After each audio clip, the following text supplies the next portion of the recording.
Estamos viendo imágenes para los desfiles procesionales de la Semana Santa de Abraham, Murcia, España, correspondiente al año 1997. Es la iglesia parroquial de San Pablo la que inicia el cortejo del Vía Crucis, Santo Vía Crucis, por las calles del pueblo, seguidas por una multitud de fieles que, entonando canciones litúrgicas y las oraciones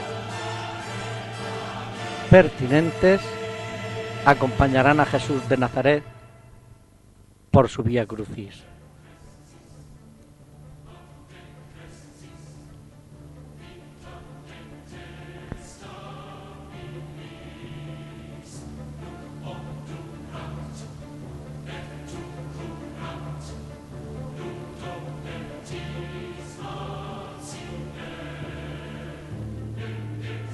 He situado la cámara justo en el atrio de la iglesia de San Pablo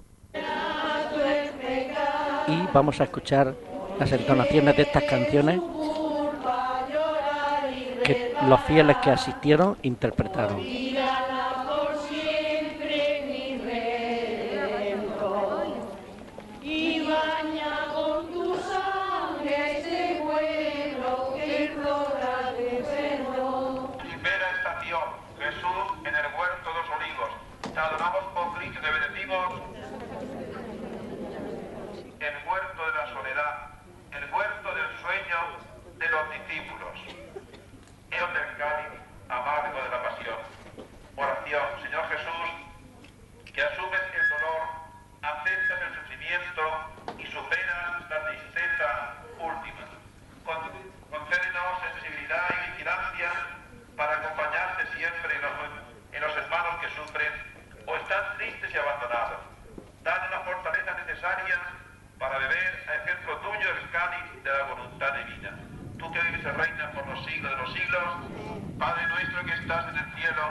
Ha sido la voz de el párroco de la iglesia de San Pablo, don Juan García Inza, el que